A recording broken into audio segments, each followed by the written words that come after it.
thought who I wanted to hand it off to. Slava, he's done so much in his career, and him and Igor are such a good example for the young Russian players. I thought it was important for him to get it just because he's done so much in his career.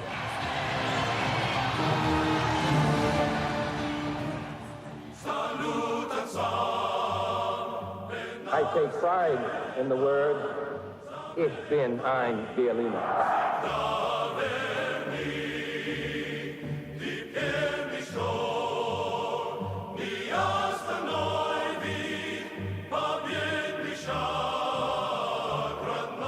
Mr. Gorbachev, tear down this wall. Red Square, Moscow. For centuries, the symbolic heart of Russian life. St. Basil's Cathedral, Lenin's tomb, the Kremlin. This city is celebrating its 850th birthday. And for nearly that long, these worn stones have hosted hangings, rebellions, revolutions, and parades, yet never one quite like this one. Many of the passers-by didn't know what to make of the three men with their cup, and it's doubtful that even the reporters swarming the trio could fully appreciate the poetry of the moment. Yes, it was three players coming home, celebrating on the most sacred ground of their past. Yes, they wanted to share their sweet victory with the people who had cheered them to so many victories before, but it was more than that. At the same time, hidden deep in the knowing eyes and triumphant smiles, they were driving a stake right through the heart of the system they had helped destroy. Hi, I'm Devin Skillion, and welcome to Joe Louis Arena, where in just a couple of weeks, the Red Wings will begin using that marvelous prefix, defending Stanley Cup champions. After more than 40 years, the Wings are again getting to enjoy all of the traditions that go along with winning the Stanley Cup. And one of those traditions is that every member of the team gets to take the cup home with him. Players, coaches, trainers, everybody. The Red Wings, of course, have several players on the team from Russia. And when their turn came up, they simply did what everybody else did. They took it home.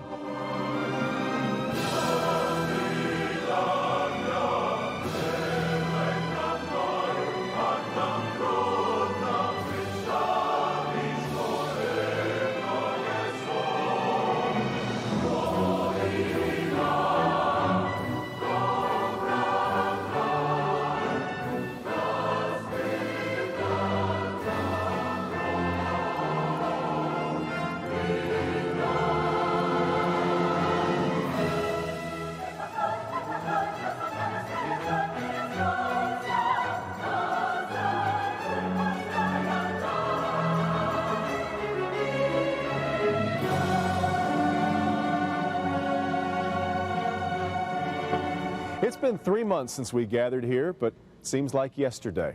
That fabulous Saturday night when the Red Wings were able to push through 42 years of icy buildup and bring Detroit the most famous trophy in all of sports. And what made it so rich, so special, were all of the stories behind it. The captain who had waited with such grace for so long. The Hall of Fame coach who had us so confused we forgot how brilliant he is. How about the player who went from the beer leagues to the Stanley Cup in just 5 months? Or the goalie who won more games in the playoffs than he did in the regular season? But even on a team full of great stories, there was something special about the Russian Five. Maybe it's the mystique of 5 players who were produced by the regime that we were programmed to despise for so many years. Maybe it's the novelty of putting 5 former Red Army players on the ice at the same time. Or maybe it's the fact that together they play a brand of tic-tac-toe hockey we really haven't seen before. Truth be told, it's all of that and more. Fedorov, Kozlov, Larianov, Fetisov, Konstantinov. Of thee we sing.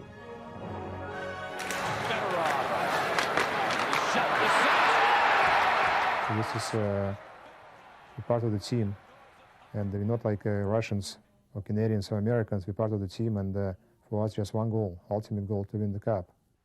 Since the arrival of Russian players in the NHL, they've had to endure a strange criticism from American fans. They didn't grow up with the Stanley Cup, the logic goes. They can't possibly understand what it takes to win it. That's an odd notion. In the Soviet system, there was only winning. Losing was not an option. You had to win for the good of the state, for the good of your family. And yet the talk followed until this year's playoffs. Toward the end of the regular season, Scotty Bowman reunited his Russian five, and they responded by undressing every defense thrown their way.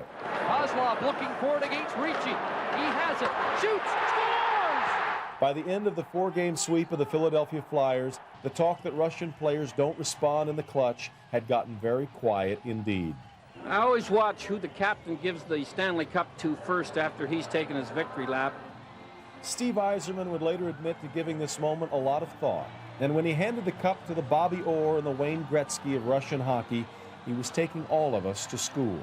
It was time we understood just what we had. It's unbelievable. Unbelievable feeling, but I mean, it was a great team. You know, I never forget this team and this moment. It was a great moment. It was just incredible. It was kind of like I ran out of my tears when we finished the game against the Flyers, so it was kind of like I was very, very deeply touched. And thus the Cup began its summer vacation. This Cup has been everywhere, from Medicine Hat to Madison Heights, from the backseat of Steve Yzerman's car to a hospital room in Royal Oak. But it's being readied in New York for virgin territory, headed for a place that until a few years ago wouldn't even put a stamp in your passport. No one was supposed to know you'd been there. For the first time in its 104-year history, the Stanley Cup was bound for Russia. I'll bring in my colleague and fellow traveler on this trip, Mike Lewis. Mike, you lived and worked in Moscow several years ago, but in those days, as the saying goes, you didn't go to a party, the party came looking for you. That's right, Devin. What different times these are for anything Western to get such a royal welcome at the Moscow airport. So how long have you been? It's on the plane. It's coming. It's coming. Be patient. In Detroit, we've waited 42 years. In Moscow, they've waited forever. So as Delta Flight 30 taxis to its gate and the Russian Red Wings walk to greet it, you can imagine how they feel. Anxious, excited, even nervous. For the first time in its history, the Stanley Cup is in Russia. For us, it's half a world away. But for Fedorov, Larianov, and Kozlov, the Cup is where it belongs. Welcome home, guys. Давай. Так, все камерамены спускаются вниз, потому телеграмма. I was nervous all last night. I've been nervous the last 2 or 3 days. The Stanley Cup is in Moscow, and it is a sign of goodwill. We are the first ones to bring the cup to Moscow for everyone to enjoy. When Fedorov emerges from the plane, he doesn't even notice the steady drizzle, only a chance to raise the cup again, this time at home. For the fans, it's their first glimpse at the very reason these players left Russia. And as the players walk down the steps, the small group of fans that had gathered is waiting to touch North America's most famous trophy.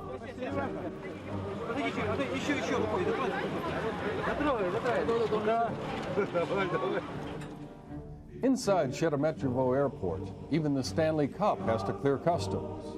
And as the players make their way through the crowded airport, those that recognize them give a royal welcome. Autographs, pictures, even advice for a young hockey fan. Muscovites are happy to have their heroes home. And as Kozlov carries the cup into a crowded news conference, it's clear the heroes are happy to be here. To touch it one more time, to see it one more time, I still get chills down my spine. I'm grateful to all the people that worked so hard and helped us bring the cup to Moscow. Excited? Oh yeah, I'm very excited. That's a great moment in my career. I'm very happy that Russian fans will be look to the cup. As we would learn on our trip, some Russians would come from a long, long way to see their heroes, but not as far as the Greensteins. The Detroit area couple traveled to Moscow with the cup. If only they'd known. Red Wings players, adoring fans, and the Stanley Cup. More celebration in Detroit? Nope. Just off the plane at Sheremetyevo Airport, the Greensteins had come halfway around the world for this moment, even though they didn't mean to. We just learned the Cup was on the airplane, and so being from Detroit, we were thrilled to be here and to see it in person. We were unable to see it at home, so we're glad to be here. And you are a hockey fan? Oh, yeah. Huge hockey fans. Sheldon and Marie are on a mission of their own. The adoptive parents of a Russian son, they returned to Moscow to bring a daughter back to Farmington Hills. We've got one son at home. He's 2 years old. We adopted him from Russia last year. We're here this year to adopt a little girl, 5 months old. But the eyes of the cameras were a bit more than they expected. They knew the Stanley Cup was traveling to Moscow. They just didn't realize it was traveling on their plane. Actually, our friends back home will be jealous. Coming up, from Hockey Town with love, St. Basil's Cathedral, the Kremlin, Lenin's tomb, a Stanley Cup parade in Red Square. It's incredible to be back home and to have a cup in the Red Square and see so many people around. Breaking away, you'll hear the emotional stories of how Slava Fetisov and Igor Larianov risked everything to leave the Soviet Union. I won the war and I have a choice in my life. We'll relive the 1980 Miracle on Ice. One of the greatest moments in U.S. sports history. It wasn't quite as sweet for the Russian Wings. 5 seconds left in the game. You believe in miracles? Yes! You'll visit the Hungry Duck. Described by some as the world's greatest bar, it's the Moscow headquarters of the Detroit Red Wings fan club. Because I'm a diehard Red Wing fan. This is the opportunity I've been waiting for all my life. Russia's Midsummer Classic. We'll take you to an all-star soccer game where the biggest cheers came at halftime as the Wings received a presidential welcome. You'll visit Voskresensk, Russia's version of Hockey Town. It's the hometown of Larianov and Kozlov.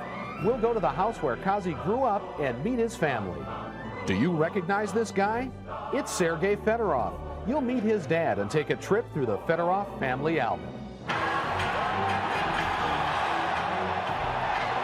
And a tribute to Vlady. We'll take a look back at the tragic car accident that cut short our Stanley Cup celebration. And you'll hear from Slava Fetisov, his first words on how Vladimir Konstantinov's road to recovery and the events of Friday the 13th. Hi, I'm Bernie Smilovitz. You might call the summer of 1997 the summer of celebration in Detroit. 1 million fans come to downtown Detroit to celebrate the Wings Stanley Cup championship. We'll look back at that and what it'll take to repeat that later on.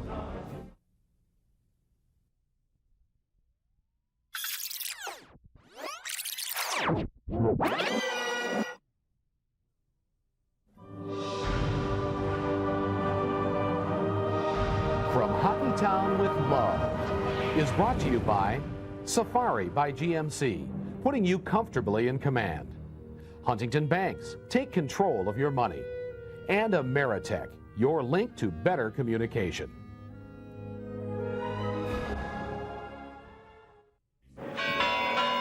For August, it nearly felt like hockey weather with a chilly Moscow wind snapping at the flags of Red Square. Parades and rallies are a weekly occurrence here, and passers-by had to wonder about the bulky silver chalice being hoisted beside St. Basil's Cathedral.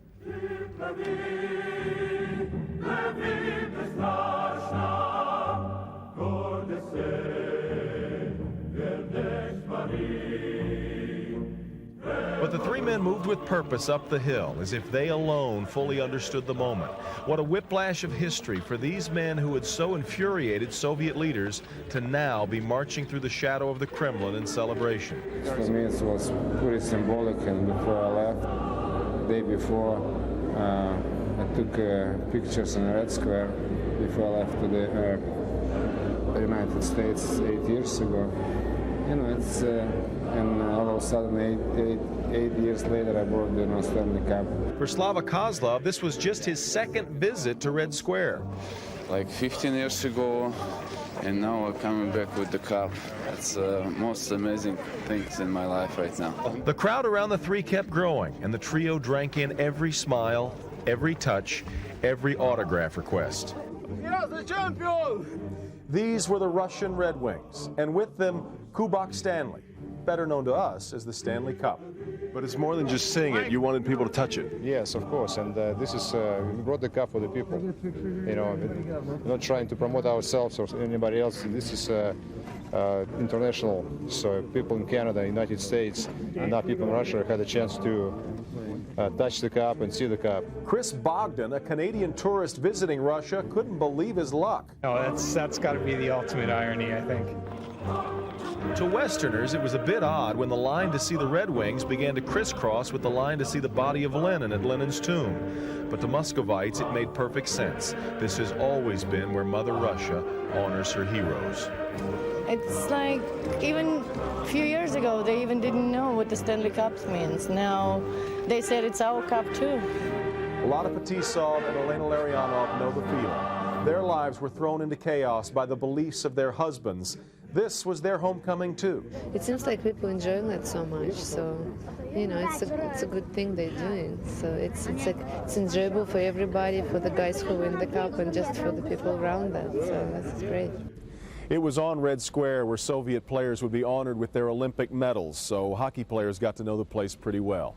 It was, in fact, one of the first visits of the trip to the Russian Olympic headquarters, and this wasn't just nostalgia, though that was certainly part of it. Keep in mind, NHL players will be playing next year in Nagano, Japan at the Winter Games. Hockey watchers believe that will be perhaps the greatest international hockey tournament ever. But given the water that's passed under the bridge, will players like Larianov, Kozlov, and Fetisov play for the Russian team? Watching Russian hockey officials deal with that question was really the only tense moment of the trip, so stay tuned. But when I talk about Olympic hockey, what's the first thing that pops into your mind? 5 seconds left in the game. Do you believe in miracles? Yes! Unbelievable. It was just a hockey game in the way that John Wayne was just an actor and Mount Rushmore is just a rock. Lake Placid, New York, February 1980. You probably remember the exact chair you occupied. In 1980, anything involving the U.S. and the Soviet Union grew into a strange surrogate nuclear war. The winner must have the better country, the logic seemed to imply. And this wasn't expected to be pleasant for the Yanks, a bunch of college kids tangling with a hockey monster. George Custer had it easier. Everybody expects to win another gold medal. So, and especially the Russian team was one of the best, Soviet team was one of the best teams ever. Including a 21-year-old Slava Fetisov. Down 2-1 early, it was pretty much by the book. But for the Americans, timing was everything.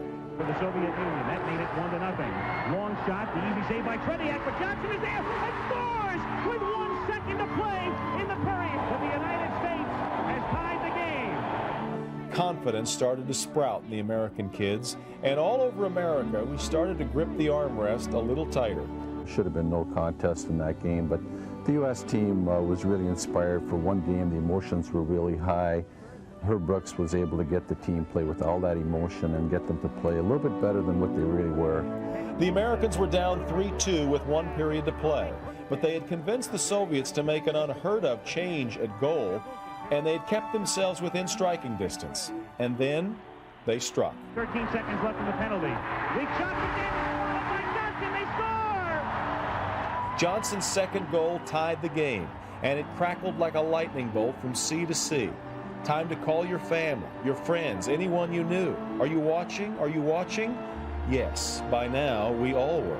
The U.S. team is depending a little bit too much now on Jim Craig. He's making too many good saves. Igor Larianov was playing in a juniors tournament in Kiev. The game wasn't going to be broadcast until later in Russia, and a rumor started floating around that the Soviets had lost.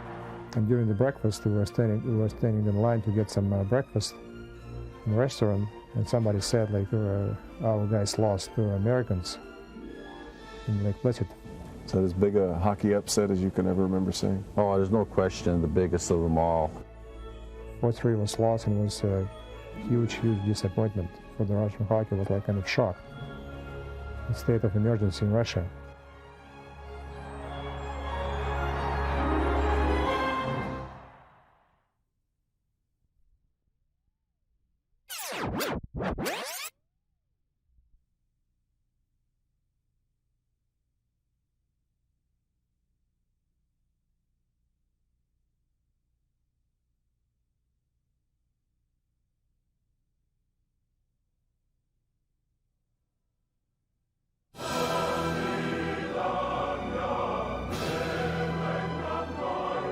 Now, North American hockey players would tell you that their occupation is, of course, hockey player.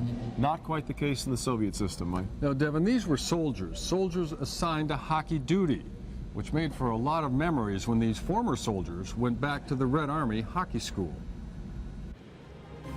It's a virtual hockey factory. No place on planet Earth has produced more talented players, won more games, or earned more championships than here, the Central Red Army Hockey School. To make the team was like winning the Soviet lottery. Slava Fetisov didn't just play here, he was named team captain. I remember to be part of the team, even you're 8 years old, you should stay in the line just for tryout for, 2, 3, 4 hours. On this day, for the first time in years, Fetisov returns to the school that taught him how to play hockey and taught him to win. 9 years after his last game, his memories are clear. I know I never lost hockey game in this when I was, in the hockey school here. And it was a club with a huge tradition. But some of his memories are unpleasant. His battles off the ice with coach Viktor Tikhonov were as fierce as his battles in front of the Soviet net. In fact, when Fetisov refused to play unless he could freely go to the NHL, Tikhonov threatened to banish him to Siberia. I won the war and I have a choice in my life, and that's people supposed to have, choice in their lives, and that's what we was fighting for human rights, for athlete rights, and now we can see it's so many kids here, they have a choice. The reception here is small but warm.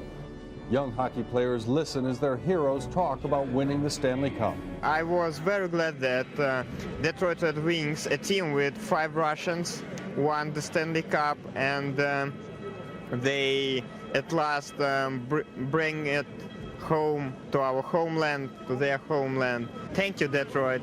You made our dreams come true.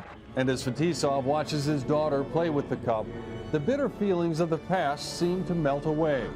This is where Slava Fetisov grew up.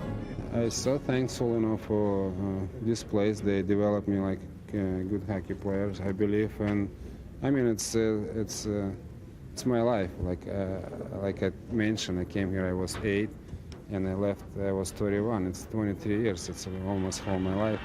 It's my life here, and it's my second house.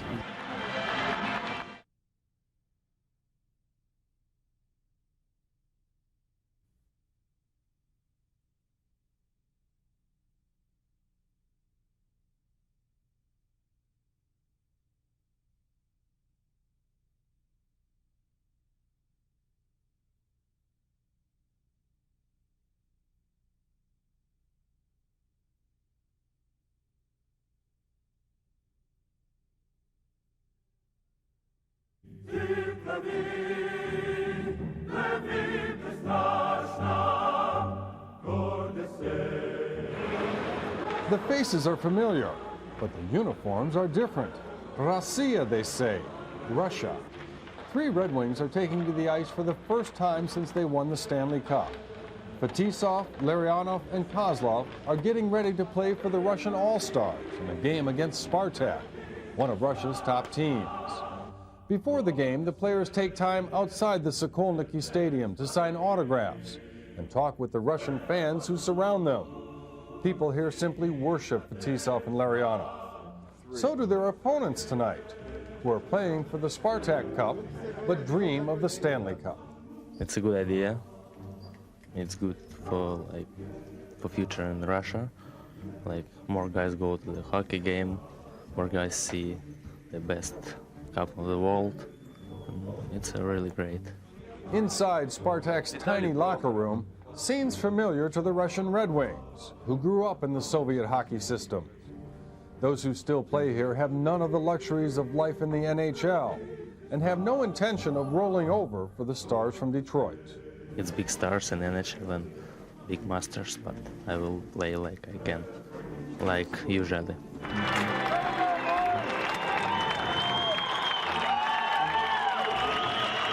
The tournament begins with a ceremony honoring the Red Wings and the Stanley Cup. Moscow Mayor Yuri Ruchkov jumps on the bandwagon. And then, finally, the action begins. Larianov takes the opening face-off. Kozlov breaks down the left wing. Fedorov swats his young countryman away from his net. The Red Wings might have brought the Stanley Cup here to this tournament, but that doesn't mean they're getting any special treatment from either the other team or the referees. Larianov gets whistled for the game's first penalty. None of it bothers the fans. I'm rooting for Detroit in the NHL. The players find they're a little out of shape against a team that's raring to go. Actually, I'm not ready for a game like that. They're too fast, and I just have to practice. But it's okay. It's okay because they're not here to win. They're here to give something back.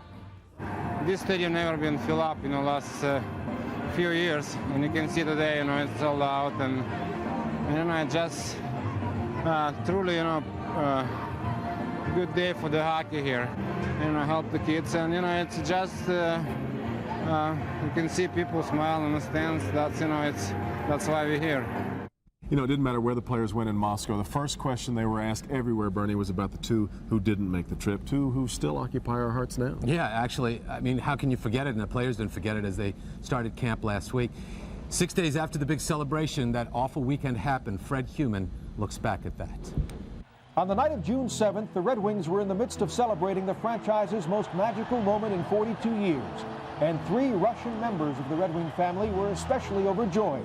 Veteran defenseman Slava Fetisov, team masseur Sergei Manatsakanov, and defenseman Vladimir Konstantinov, who 3 days later would be just as happy at a downtown parade, and afterward talked of his 3 previous days in the sun.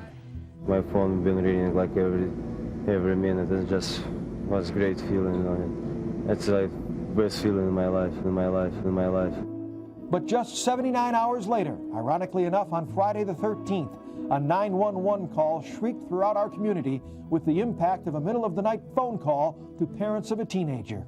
Hello, Birmingham. Yes, this is Birmingham. There's a limousine that hit a truck in the median of Woodward, and he was southbound, and it's just near 100 cuts off, going into downtown. I don't know if anybody's notified you. People are hurt there, though. All right, we're on the way. What followed were many nervous moments, actually hours, at Royal Oak's Beaumont Hospital. Teammates who were alerted to the news scampered around the hospital grounds, scurrying in to check on the condition of their fallen comrades. Even team owner Mike Ilitch was there, seeking the same. Fans began swarming the hospital with their presence, their thoughts, and their prayers.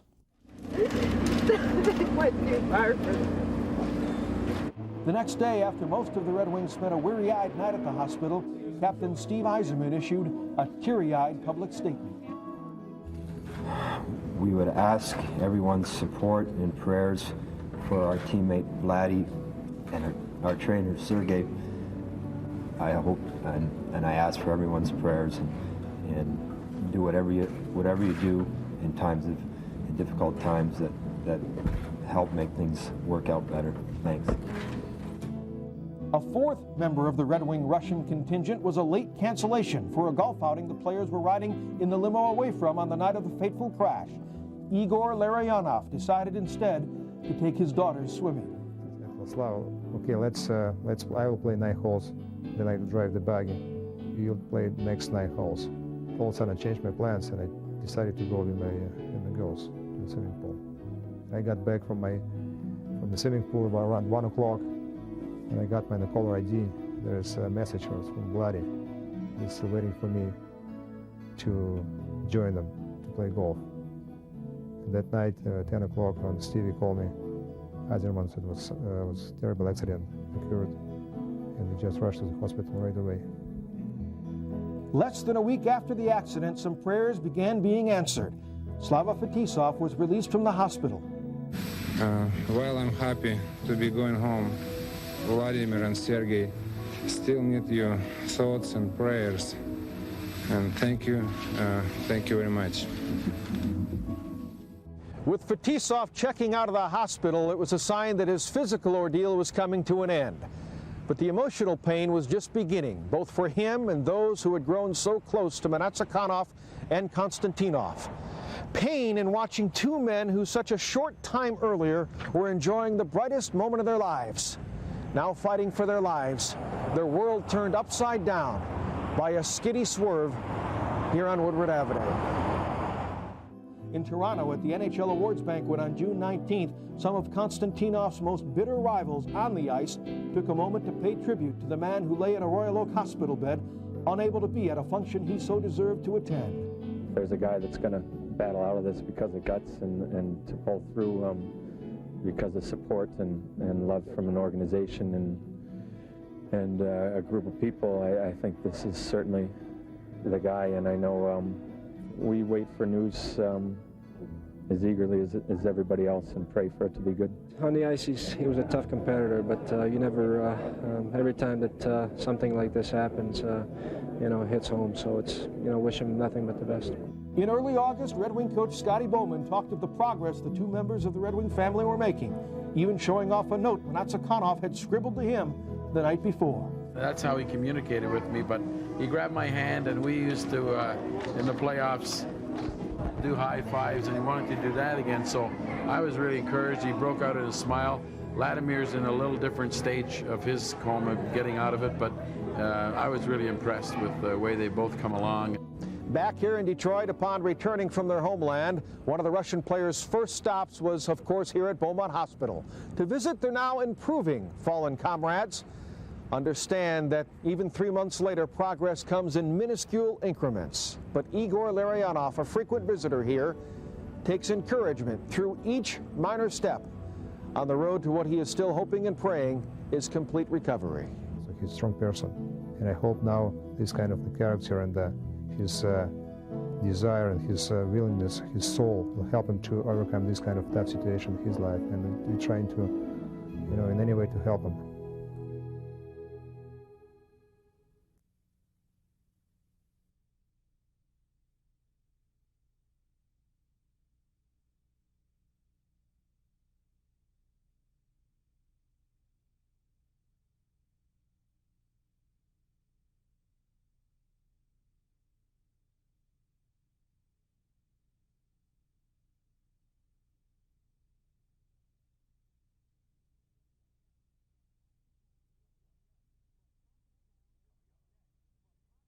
Coming up next, from Hockey Town with love, President Boris Yeltsin gives the Wings a presidential welcome, and a look back at the victory parade that brought 1 million fans to downtown Detroit.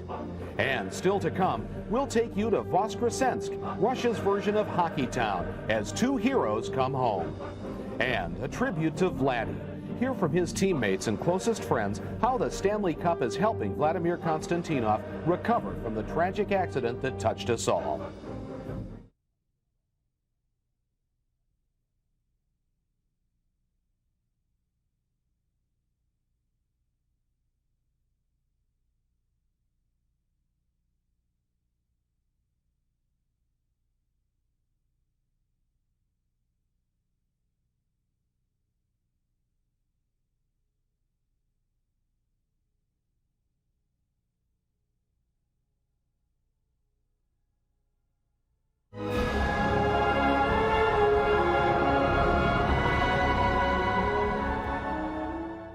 Pretty much Russia's version of the Midsummer Classic. While hockey is king when it's cold, soccer rules the summer. And a ticket to get into Luzhniki Stadium for the Russian All-Stars versus the best from around the world was almost impossible to come by.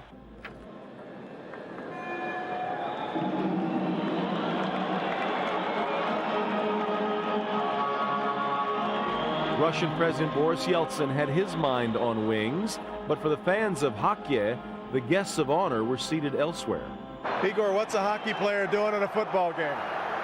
I'm biggest fan of football. This is my favorite game. Would you have preferred to have been a professional soccer player than a hockey player? Well, if I would start my career from the beginning, so I would like to be the soccer player.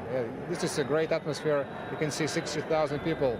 Actually, more like 70,000. In the same stadium that hosted the 1980 Summer Olympics, boycotted by the U.S. and Canada, players from the American hockey team were about to show off the Canadian trophy to the biggest crowd on the trip. What do you think it's going to be like to show off the cup in front of all these people? Well, you can ask me this question about 40 minutes from now. Okay? And thanks to a scoreless first half, the biggest cheers came at the intermission, when the Three Wings must have felt they could fly. This is the biggest stadium in Russia, packed to the rafters for the All-Star game. You combine it with the most famous trophy in sports and some of the most legendary athletes Russia has ever produced, and it was just magic.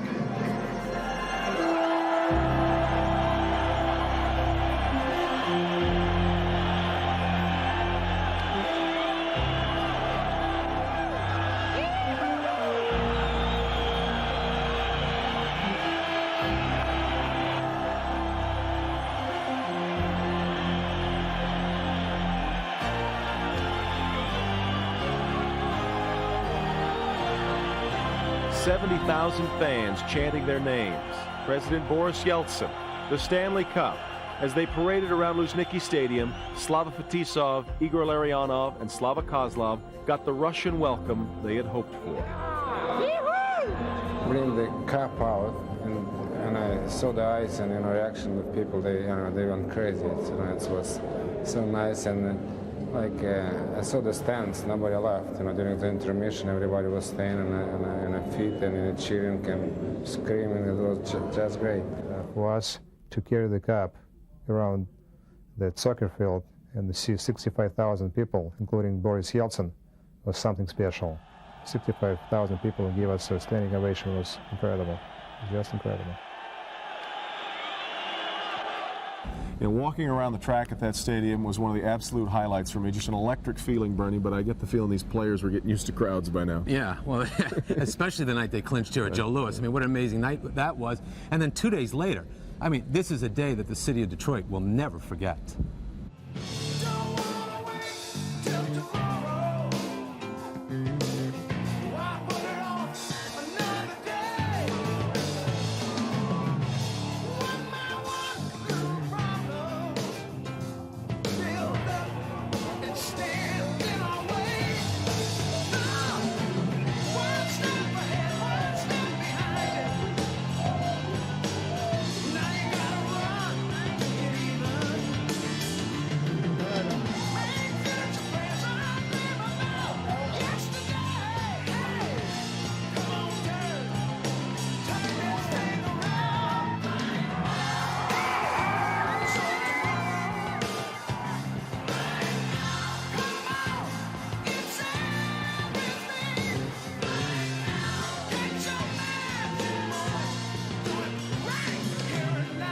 Unbelievable. Look at the support.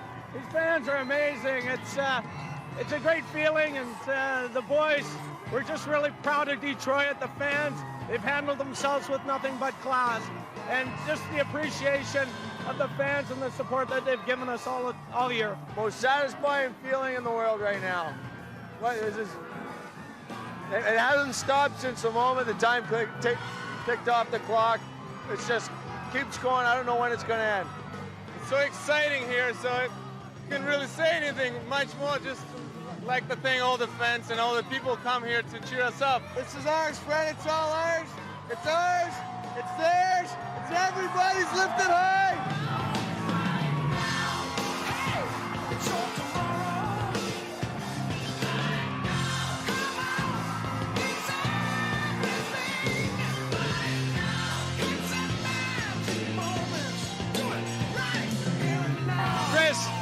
How's it feel to be out here? It's unbelievable. It's everything you always dreamed about.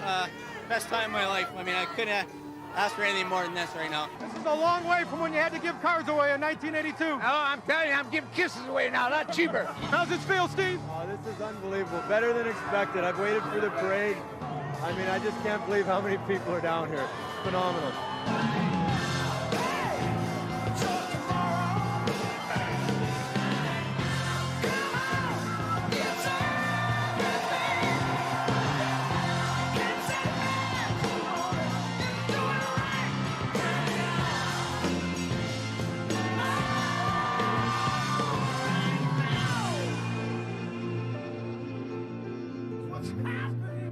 You know, I don't know what the players felt like in those cars, but I mean, just sitting there, you remember what electricity was going through everybody. Like, I mean, I thought we'd short-circuited like cords and stuff. I thought that's what had happened. I'm not sure our hearts could take it if we had to go through it again. Well, we'd be willing to try. Coming up later, we're gonna really take a look at, can the Wings do it again, and can they repeat for the city of Detroit? But coming up first, when we come back, we'll take a look at the Red Wing who almost lost his career with the Wings just before he got here.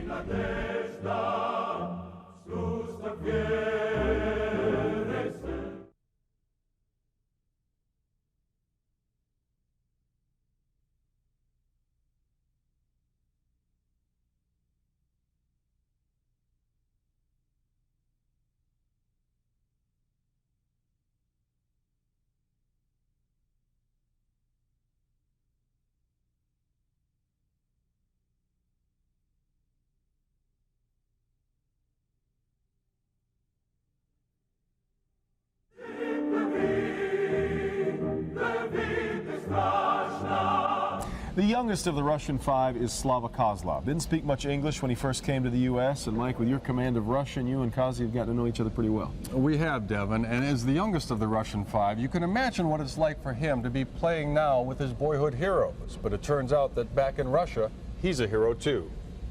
The son of a hockey coach, Vyacheslav Kozlov literally grew up on the ice. He spent hours banging pucks off the walls here. The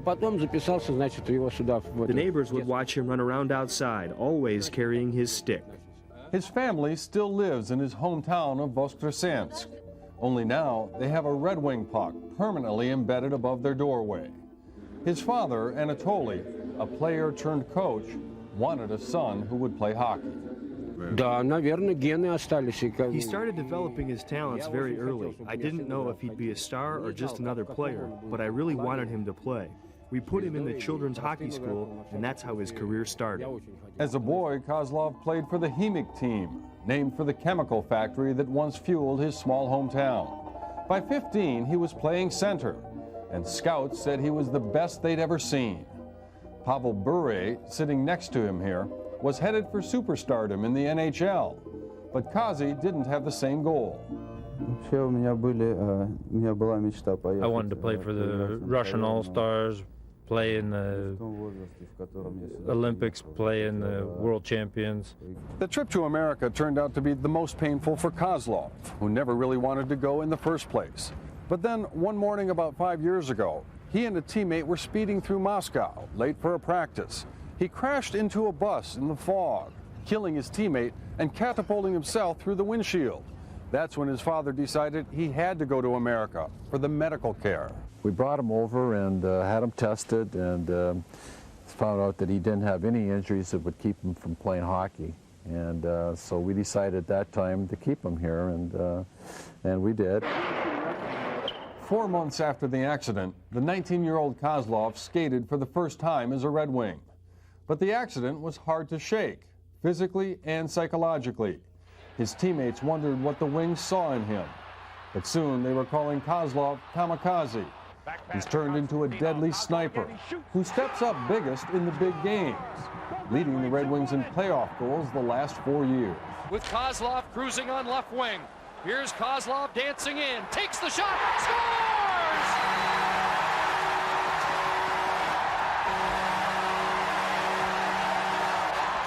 Such a long road for such a young man. But he says, painful as it was, the accident has helped him. It's hard to talk about that. You might say I take a more serious approach to life and started to look at things differently. Might say I've become a bit wiser, a little more thoughtful. And it was a thoughtful trip back to Russia for Kozlov and his family, who served up champagne in the backyard to celebrate. My mother and father did a lot for me. Helped me to bring that cup. And they're very proud of me. When the limousine crashed on that awful Friday the 13th, it was a new kind of despair for Detroit fans. But for the Russian five, there was something sadly familiar about it. It is staggering to consider the way that car accidents have played into their lives. Slava Fetisov's younger brother was an up-and-coming player. He was killed in a car wreck. In fact, Slava was driving at the time.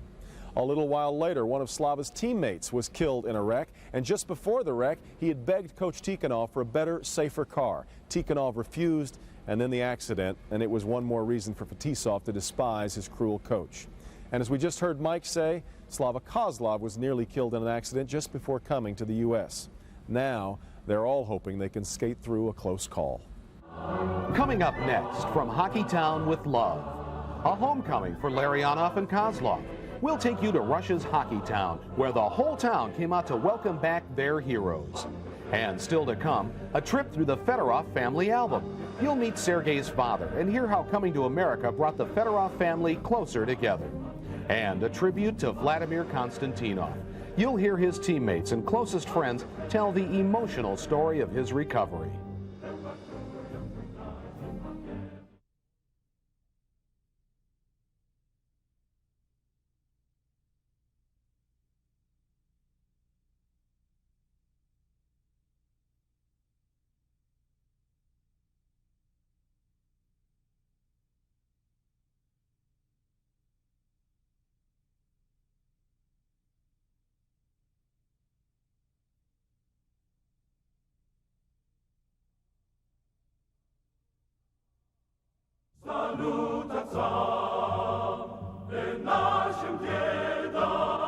Well, the last stop in Russia before the Cup left for Sweden finally got us out into the Russian countryside, Mike. That's right, Devin. In a way, they saved the best for last. And for two of the players, the homecoming was the highlight of the journey.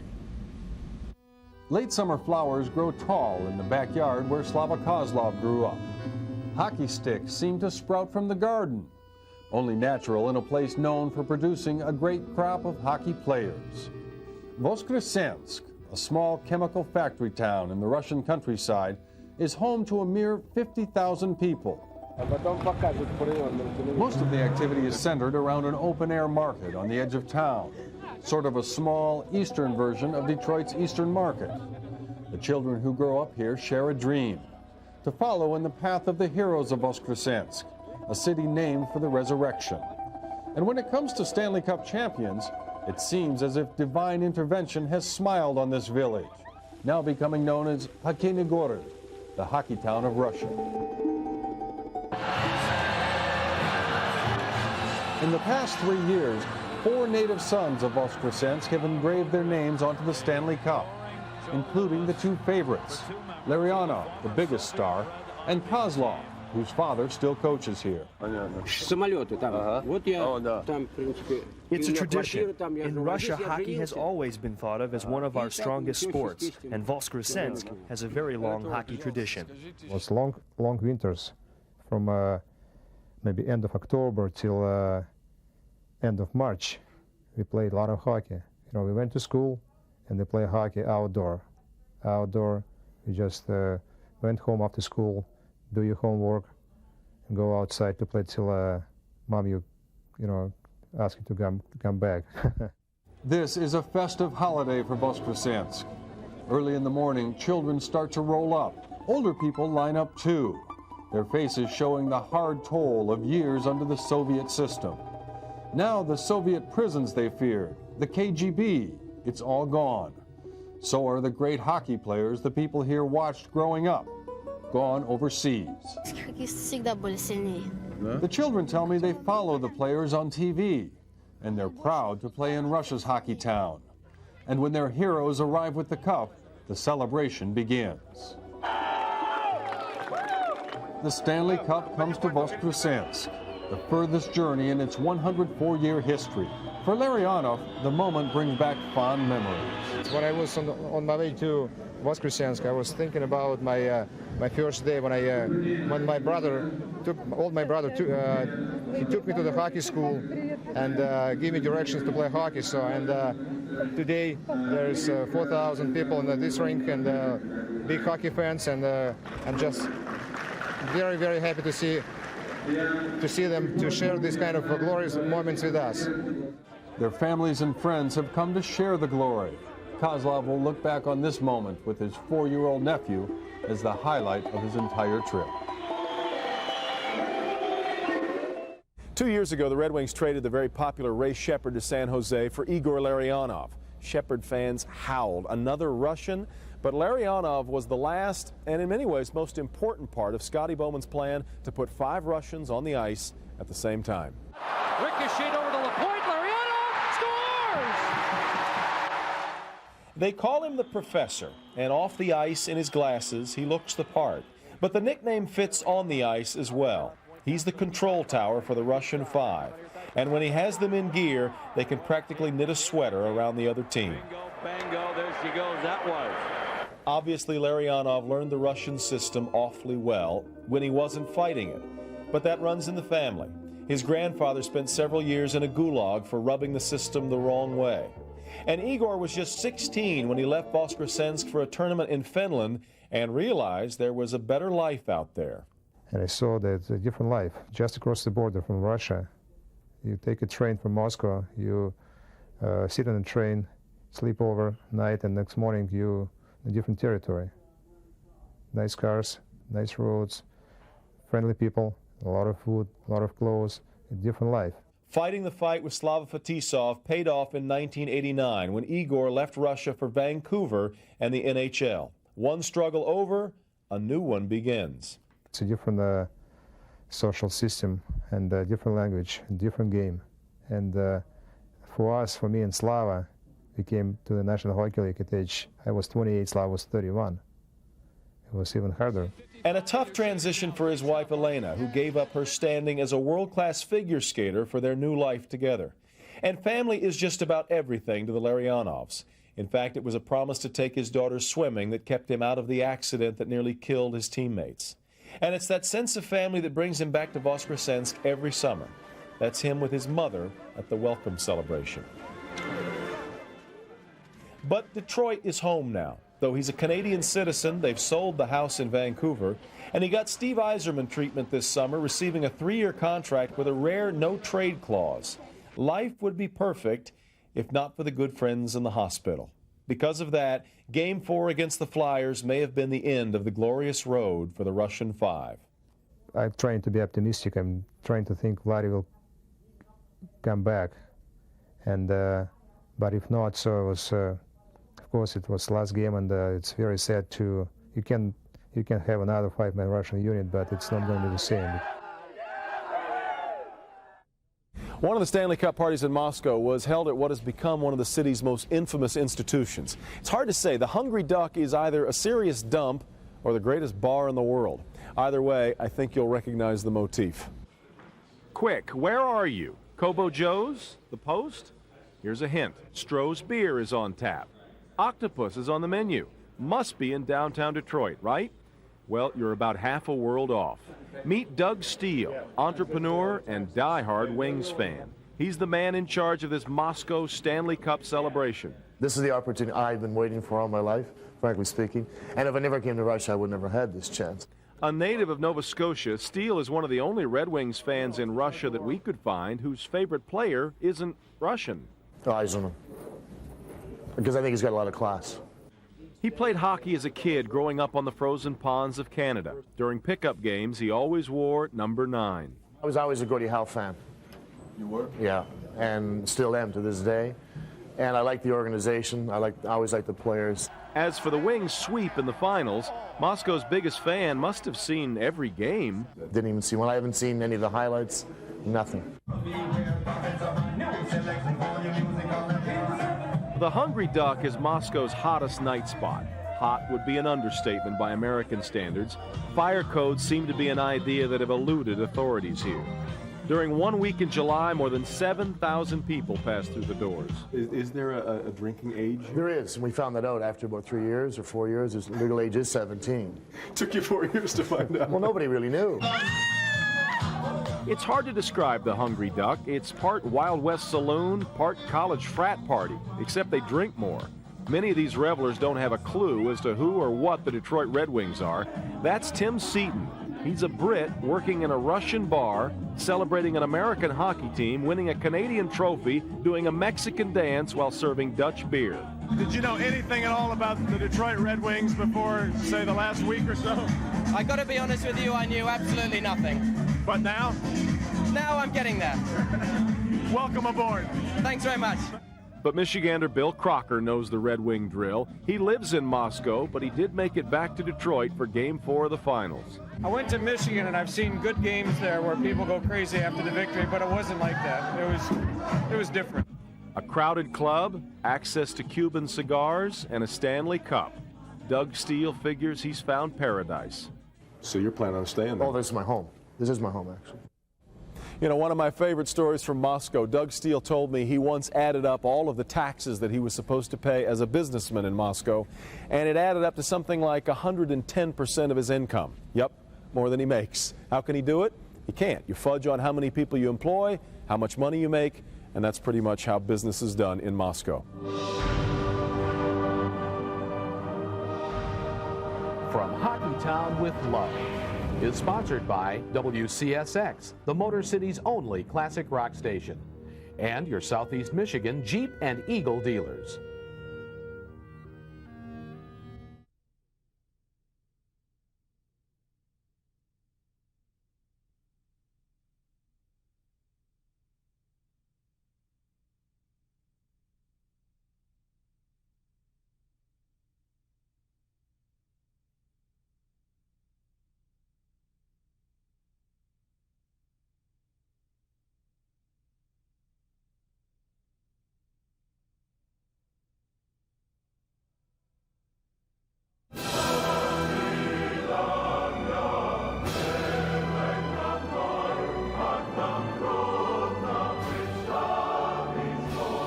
Now, Mike, there was a lot made about the other Red Wing who didn't make the trip, Sergei Fedorov. That's right, Devin. Fedorov said he was never invited, but the other players didn't quite understand that. After all, who needs an invitation to go home?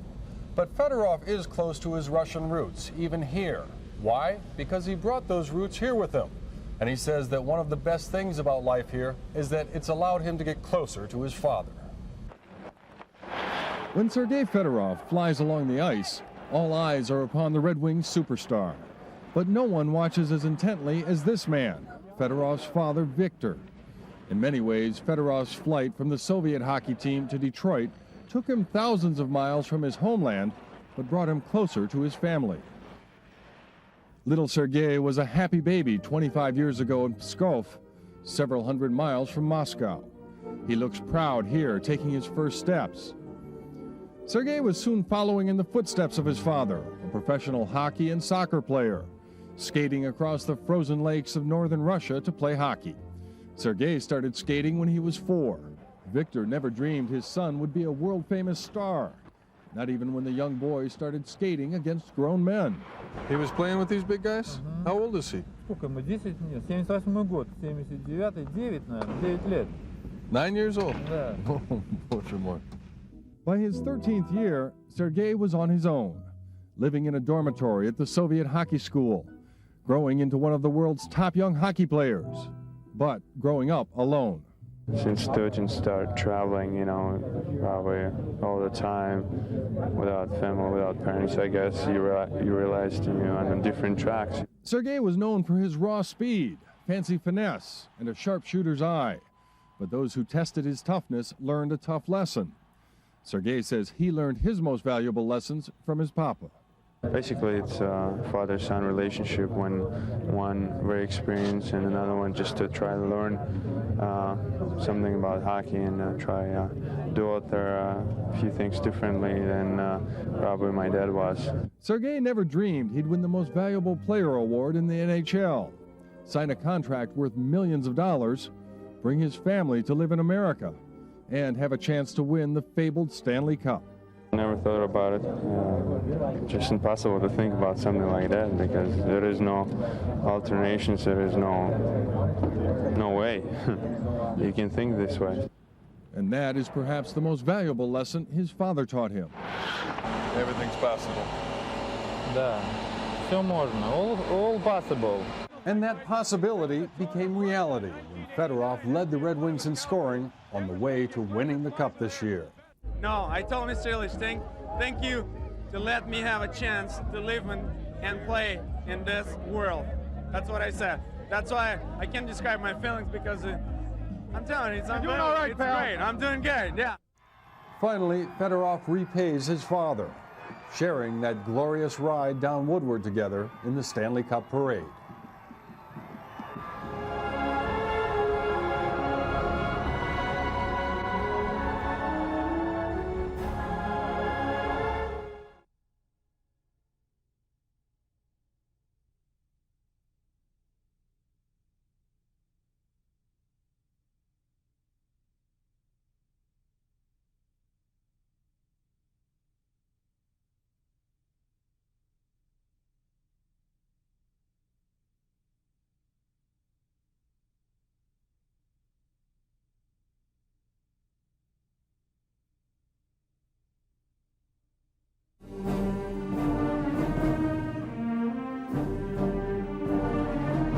Slava Fetisov is the elder statesman of the NHL, and he's back in one more training camp. One more season for the Russian warhorse. Of course, that's what he said last year. But that means one more season that we get to spend with a certified legend. Only maybe now we'll realize that. In Detroit, he's Papa Bear. Not just the elder statesman of the Russian Five, he's the oldest player in the league. Even so, it's hard to appreciate the legend of Slava Fetisov until you've seen him walk the streets of home. He loves the game. He loves the game, and the game of hockey is his life. So he doesn't know how to play bad because he's got his name on the back and his shoulders, and that respect he was earning for many, many years, and now, you know, he's trying to keep that trademark on a high level. So he's, for me, he's the best defenseman of all time. But it goes beyond hockey. Instead of Russians resenting the man who opened the floodgates of Russian athletes leaving for the West, they see him as one who fought the same struggle they fought and won. He is absolutely revered here. Russian chess master Garry Kasparov isn't kidding when he says if he wants, Slava could be the future president of Russia. Fetisov will tell you the cheers were for the Stanley Cup, but the chants of Slava suggest a deeper affection. When you bring the cup out, and I saw the eyes and reaction of people, they went crazy. It was so nice. When he finally got to the U.S., his personal life improved dramatically. Freedom, money, and he and his wife Vlady were finally able to start a family. But professionally, he pretty much had to start over. Nothing was easy. NHL fans didn't much care about Soviet mythology. They wanted a winner. In New Jersey, he was parked on what must have been the worst team of his life. And his stellar career as both defenseman and freedom fighter looked like it would end with a whimper. And, I always think it's probably time for me to stop playing. And all of a sudden, Scotty Bowman brought me to the Detroit, gave me another opportunity, another chance. The Russian Five have made the twilight of Fetisov's career its crowning achievement.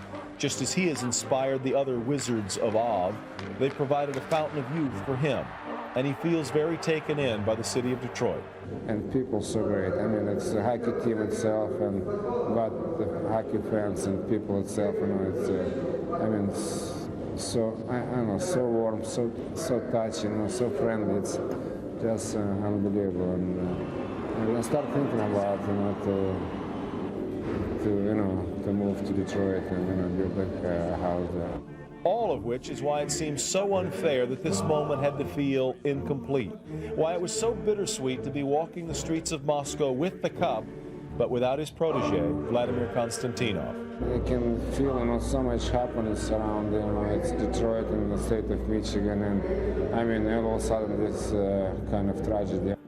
By the time next season is over, Slava Fetisov will be 40 years old, may have another Olympic medal by then, but can he have another turn with the cup? Bernie, repeating in hockey is a tall order. Yeah, last team to do it was Pittsburgh in the early 90s. The Wings have got a problem. They've got a major hole they've got to fill, and as you look forward to this season, that's probably their #1 priority right there.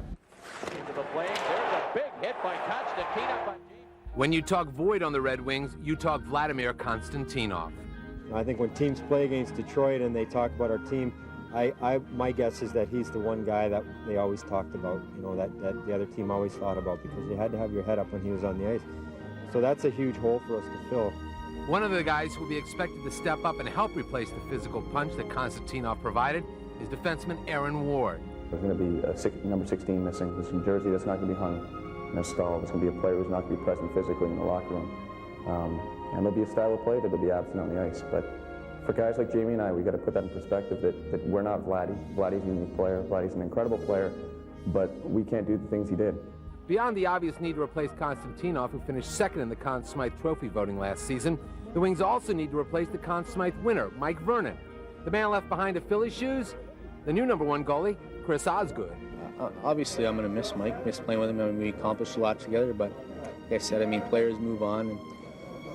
And, it's just time for a new era. As tough as it will be for the Red Wings to start the season without Konstantinov and Vernon, an even tougher task may come in defending their Stanley Cup championship. To repeat, the Red Wings must regain the incredible focus they had last spring, and not a single Red Wing isn't aware of how tough that will be to do.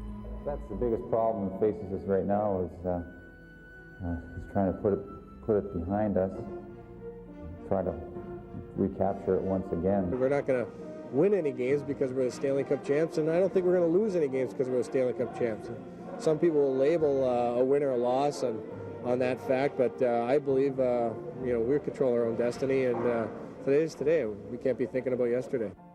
Maybe the most important lesson the Wings learned last season was how to win a Stanley Cup.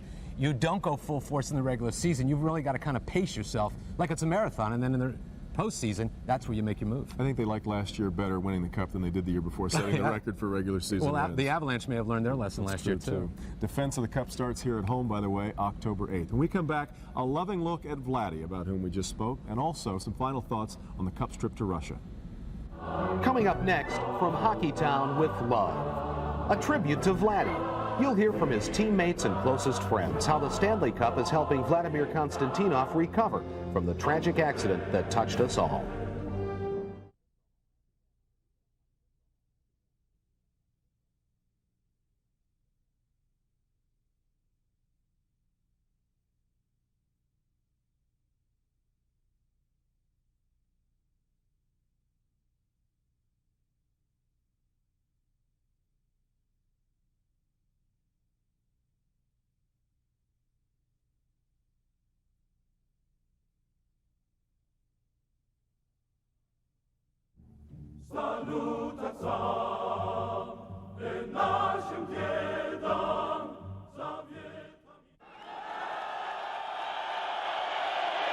For Papa Bear, the professor, and Kazi, it was a marvelous thing to be walking the familiar streets, especially with that unfamiliar Tower of Silver. When Larianov left Russian hockey for the NHL, he said he realized all of Russia would be watching. Now, 8 years later, they returned, having conquered hockey's highest mountain. And yet, there was something missing. Every step of the way, silent shadows stepped with them. Yeah, I think it's every time, and factor people on the streets everywhere. The first questions, how's Vladimir, how's the Sergei? Back at home, 2 Russians with clipped wings. Sergei Fedorov chose not to make the trip. A different story for Vladimir Konstantinov and Sergei Manatsakanov. Both would have made this trip. Both would have loved this trip. Everybody pray and wish good luck to Sergei and Vladimir.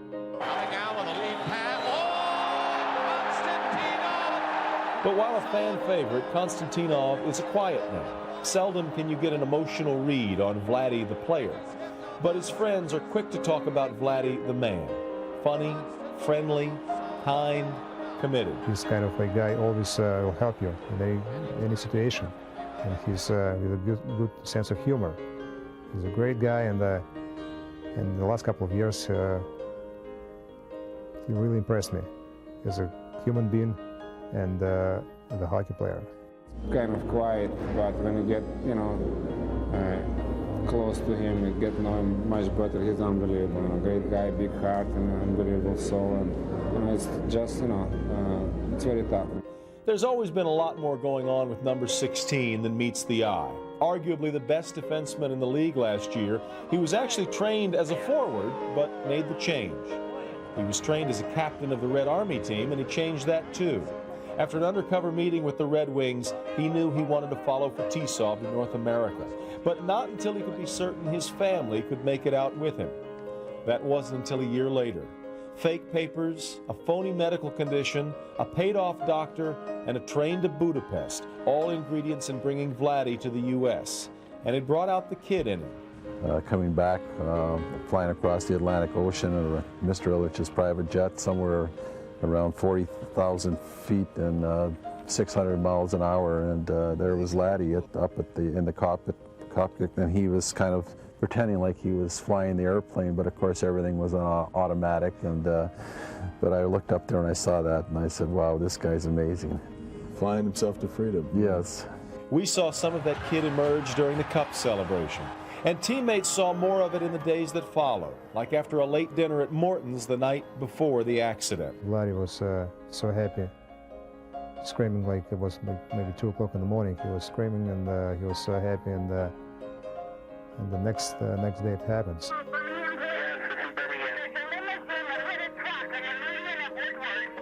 Fetisov was also in the limousine that night.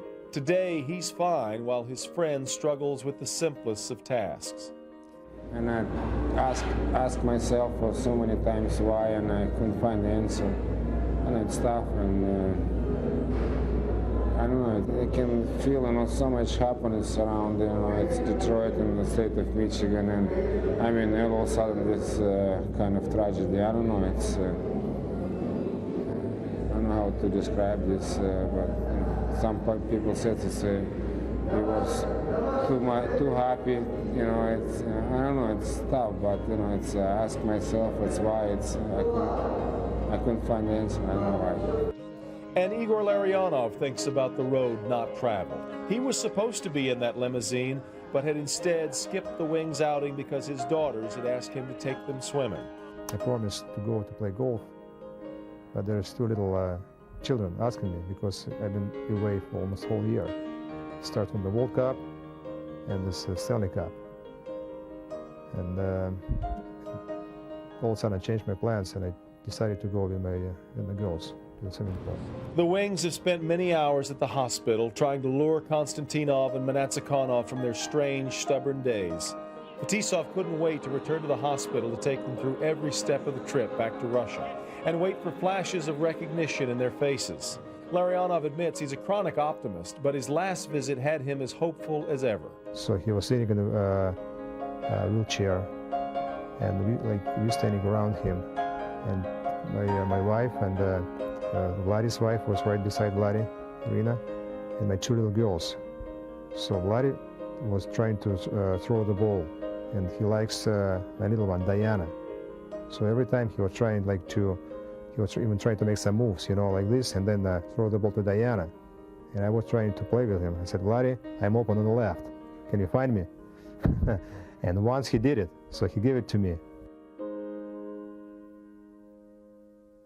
And so we've come to the end of our summer with Stanley. Stanley Cup's been through a lot this year. It's been boating, it's been jet skiing. Steve Yzerman took a shower with it. Brendan Shanahan and Mike Vernon told the NHL office that they sure were glad with the way that they treated the Cup that it was only a duplicate. Guys, there is no duplicate. It's the real McCoy every time you see it. And it is amazing with how much abuse it takes, just how much that Cup gives back. That wonderful Cup came to Russia and gave Slava Fetisov, Igor Larianov, and Slava Kozlov what they'd always wanted and deserved. One final day in the sun, like that day in Red Square. One more heartfelt roar of the crowd that always understood the players leaving for the West, even while their government howled that they were traitors.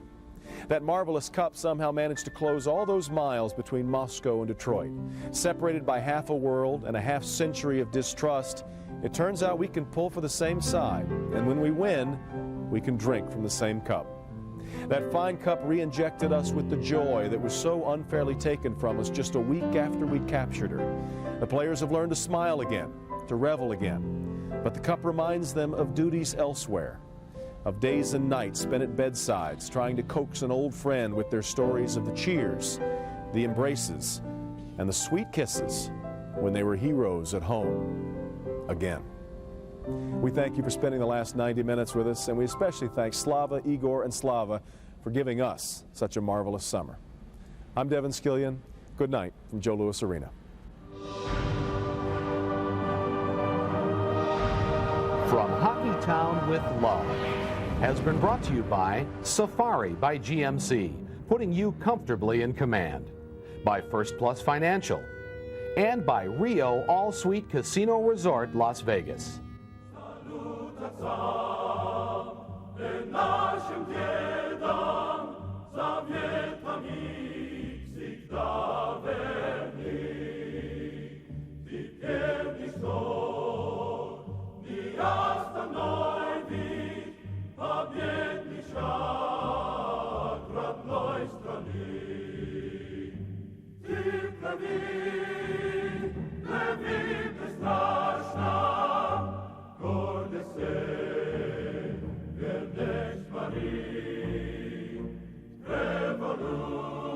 Revolucji nadeszła.